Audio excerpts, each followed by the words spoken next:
Monday Night Raw hot takes. You got them, and I want them, babes. This is a weekly series where I ask you guys over on Twitter your hot takes immediately after Monday Night Raw. So if you want your takes to be that hot to appear on this video, you should follow me on Twitter. If you like professional wrestling and badass women like me, subscribe to the channel and hit the bell notification so you never miss out on a video. Now, let's get into these hot takes. Can't believe this is a sentence I'm about to write, but Goldberg deserved more than he has gotten from this run-up to his retirement match. No, I disagree. He's Snoozberg. He's Oldberg. He's done. He shouldn't even be having this match against Gunther, dude. No, I don't feel bad. I think he deserves as much sympathy as he can last in a match, which is like this much. That much right there. This run, is this even a run? This is just like, he just shows up with a car, with like a red car, and he just shows up, and then he has these like face-offs with Gunther, and I feel like we're all watching at home like, go away. At this point, just bring in your son. Bring in Goldberg's son, have him trip over the barricade again, and he has the match against Gunther. I don't feel bad for Goldberg. I don't. Sorry. Snoozberg. Snoozberg is crazy. Kabuki Warriors are back and they should win. You're goddamn right they should. The Kabuki Warriors are so back, which means that we ourselves are so back. First of all, really happy that Asuka's theme song is back. And listen, they're like a legitimate tag team. They are a legitimate tag team. They got a name. It isn't like Asuka and Kairi saying, like, no, they have a name. It's Kabuki Warriors. And they're reunited. And we're back. And should they win this Sunday at Evolution? I think so. Karrion Kross being featured so much tells me that WWE is listening. I'm excited to see what he does heading into SummerSlam. They need to set Karrion Kross up so good at SummerSlam. They absolutely better set him up at SummerSlam. Did you not hear the pop that he got? Not just during the commercial break, because during the commercial break, they had a little segment where they were interviewing him with Scarlett, and they were chanting, "We want Kross," and they were chanting that again when he attacked Sami Zayn. Yeah. They need to do something with him. The shirt sales are going up. They're going crazy at the arenas now with these pops. Like, they need to set something up at SummerSlam. If they're not, they're definitely not listening, but they need to put their ears onto Twitter for once and get Karrion Kross something really good for SummerSlam. Let's start the process next Monday. What do you say, Triple H? Listen to me. Give me a job. I don't know if it's a hot take, but I'm 0% worried about Dom Rocks. Live Dom forever. Live Dom always and forever. I don't know. I really liked Rhea and Dom together. Is that my hot take? Dom Rocks, it will never be a thing. It's like trying to make fetch happen. It will never happen. It will never, ever happen. I do like the backstage segment that we got from Judgment Day on Monday Night Raw, especially with Raquel emphasizing like, hey, Liv is coming back. I don't know why you guys are starting to forget about her, even though Dominic isn't forgetting about her. There's also the point where Finn keeps saying like, hey, it took me a while to rehab from my shoulder, so she's gonna be on the shelf for a really long time. Some fuckery has happened there, obviously, with Finn and Rox, but yeah, no, Dominic Mysterio and Liv Morgan, I think they're totally fine, unless Liv Morgan comes back and she gets together with like El Grande Americano. Jesus Christ, no, actually I don't want that. I don't want that. Scratch that. I think you're right. Liv and Dom are fine. They're probably fine. Could you imagine Liv Morgan having a relationship with El Grande Americano? Why is WWE so hell-bent on making Kaiser El Grande Americano? Why can't he be himself? Are they just using Kaiser as like a body double for El Grande Americano? Are they actually going to pull it off that he is El Grande Americano? Also, when are they going to stop the El Grande Americano bit? I know that at this point people are like, oh my god, it's funny, it's sports entertainment. I'm not really sports entertained. I'm not finding it funny, and I think we have run its course with this really very weird racist gimmick we've got going on. Why isn't Kaiser going after like Goldberg as well? Could you imagine Kaiser on the mic right now, his sassy ass against Goldberg, and we got his sexy ass under a mic? Or his sexy ass under a mask? Not a mic. I mean, get his ass on a mic and not a mask. Doesn't make any sense. Doesn't make any sense. Why can't he be his sexy ass self? You're right, Joe. Why can't he be his sexy ass self? I don't know. I don't know, Joe. I don't know. Why can't we be sexy in this country anymore? Crazy. Crazy times we're living in. Gunther needs to squash Goldberg and just move on. Ain't no one in 2025 excited for this. I'm not excited for this. And this is the thing. It's Gunther, dude. Gunther, who for the last several years has had an incredible run with the Intercontinental Championship, with his feud against Jey Uso. I mean, a lot of people didn't like the feud with Jey Uso. Honestly, Gunther's back on top. It's fine. So why is it that immediately after he wins the championship, it's like, here's Goldberg. Let's just feed him off to Goldberg. Because what value does Snoozberg have with Gunther? Like, what is the value that Gunther is going to receive facing Goldberg, who, like, come on, dude, he cannot last that long in a match. He couldn't even last that long in a match during his prime. What makes you think that he should be doing this match against Gunther? Gunther should be going against new opponents. Gunther does not need a legend push, because that's the problem that WWE has that makes me so exhausted, especially for someone in a position like Gunther, that they get these legends. Because I don't see Goldberg as a legend. I'm so sorry, but I don't think it'll stop his momentum with the title. I think it's just like a roadblock. I feel like it's more of like a favor for WWE. It's like, oh yeah, you want to sell Saturday night main event tickets because you had to deal with NBC, so we got to bring in some legend to help you sell the tickets and have that nostalgia with WCW, instead of, oh, I don't know, building an actual storyline, maybe going into SummerSlam and having a legitimate build towards this title scene that we have right now, because the only one left was like Jay, and then Jay's out, and then now we have Seth, and Seth has the Money in the Bank. Is there anybody else? Is it just Seth and his goons? What's going on? I need something better for Gunther. Just give me something better for Gunther. It's 2025, for the love of God. I agree with you, Christopher. Hilarious segment. Also, Kairi Sane and Roxanne Perez was a fun match. This was a hilarious segment. I like the part where Dominic Mysterio kissed the live pitcher as they were walking away. That was really cute. But let's get to that match. That match was fantastic.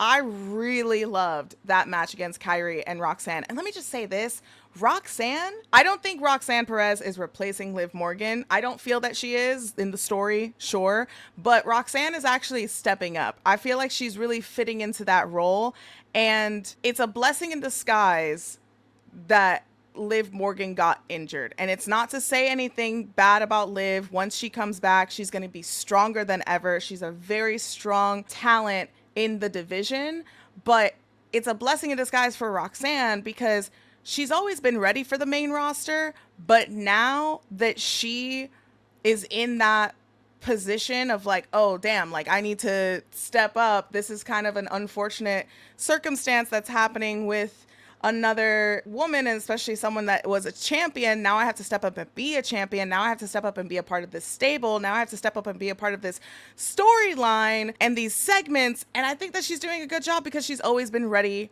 on NXT, and now that she's on the main roster, she's having banger matches with Kairi Sane. Good on Roxanne Perez. Dude, she's come a long way since her little cute appearance on Total Divas, when she was just a fan. And look at her now. That's so cute. Bron Breakker saying what we are going to do about Kross tells me Kross is going to be fighting Bron in the future, possibly for the reason of who really took out Sami Zayn. I would really like Karrion Kross to get tied into the mix of Seth and his Diva Girls. That's actually what I'm going to call the group. Seth and his Divas. Can I give a little hot take?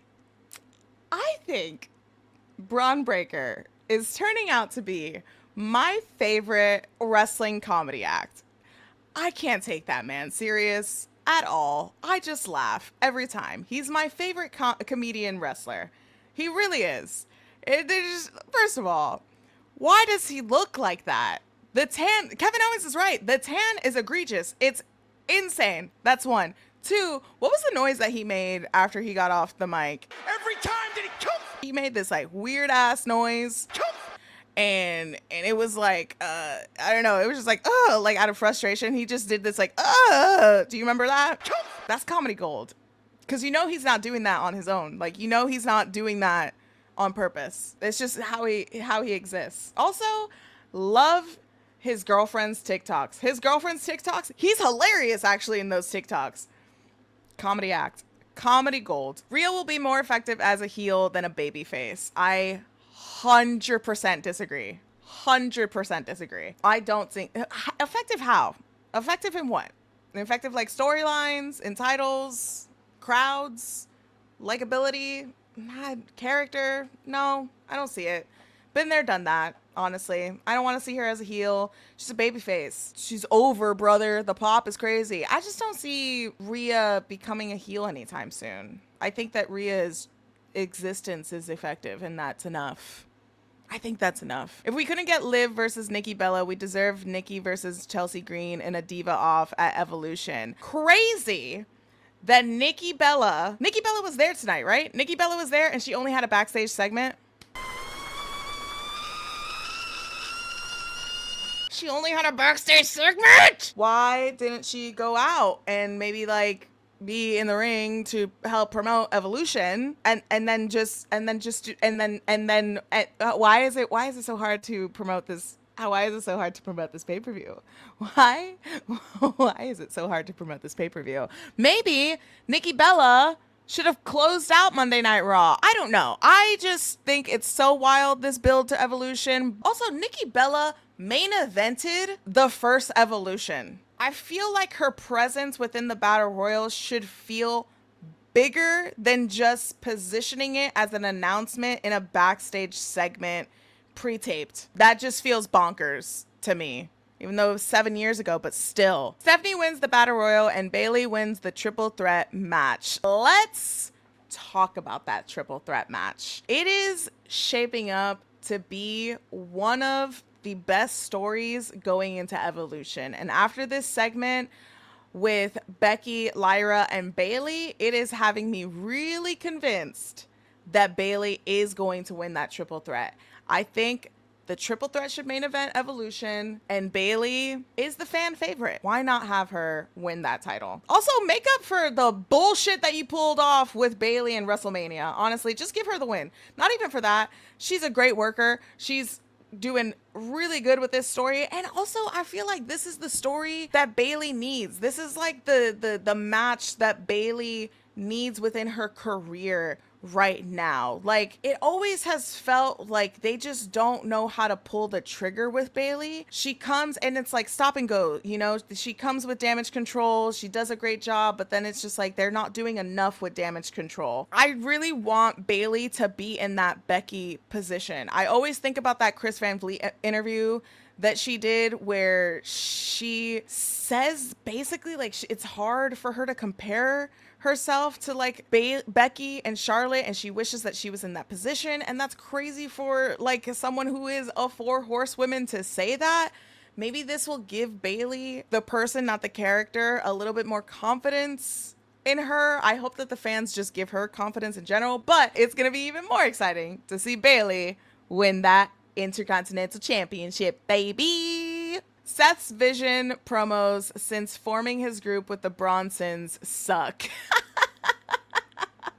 The Bronsons. I love that. I love that that's like a sitcom, like meet the Bronsons. Here's my thing. I don't like Paul Heyman involved because I've never thought that Seth needed help on promos. And it feels like Paul Heyman is there to help Seth with promos. And I think of it like this. I think Paul Heyman has run his course. I don't need to see Paul Heyman with a group anymore. Definitely don't need to see Paul Heyman with Roman Reigns whenever he comes back. That's my hot take. I think Paul should go on vacation. It's summer vacation. Go have fun, baby. Go have fun. live your life, go to the beach, just go like chill out, enjoy your Hall of Fame-ness, your legend, get on out of here. I just don't think that he fits into this group. That's my take. The booking for Evolution almost feels like Triple H is sabotaging it, setting it up to fail. I think it's coming across like they are sabotaging it so that we don't have to ask for it again. Because if you remember from the first Evolution, there were so many people online that were trying to talk down about that event and saying like it did the lowest in numbers, it did the lowest in terms of ticket sales, and that's what they're doing now. Especially I see the bullshit that's happening on Twitter where people are talking about ticket sales and that Saturday Night Main Event is doing better on ticket sales than it is with Evolution, even though like that was announced way before Evolution and tickets were on sale before Evolution. But there's that, and then there's them booking the event the same night as Beyonce's tour. And again, with, you know, AEW and All In being involved. Sometimes as I'm watching the build for the Evolution, it feels like they're setting themselves up for the criticism of, well, this all women's pay-per-view continues not to do well. We tried it 7 years ago. We're trying it again, and there's something not clicking, so it means that we shouldn't try it. I don't know if it's really like Triple H and whoever else is behind the scenes or the IWC in general. I don't think it's setting up to fail. If anybody's being set up to fail, it's the people that are booking this, and it's not the women that are involved in Evolution. It's not the talent that are going to appear on Evolution. They're not going to fail. They're going to have a great weekend, and they're going to have good matches, and they're going to have a good card. I hope that WWE is able to actually listen, and maybe if we get an Evolution 3, they build more hype around it, build more PR. Netflix will love it. Money will love it. I feel like these corporations need to progress and evolve with the evolution of women's wrestling. They'll only actually like put up with women's wrestling being great as long as it fills their wallets. We don't need a weekly 20-minute Seth Ryder's promo to open the show. I get that tonight was step one towards fixing the group and letting each talent show their personality, which is good, but these problems can be fixed while deviating from the formula for more exciting TV. Again, I feel like this is something that I can absolutely care about answering next week when this Monday Night Raw is not the go-home show for Evolution. Why are the men opening and closing a go-home show for a women's pay-per-view? That does not make any sense to me. Why don't we have Nikki Bella coming out to open Monday Night Raw?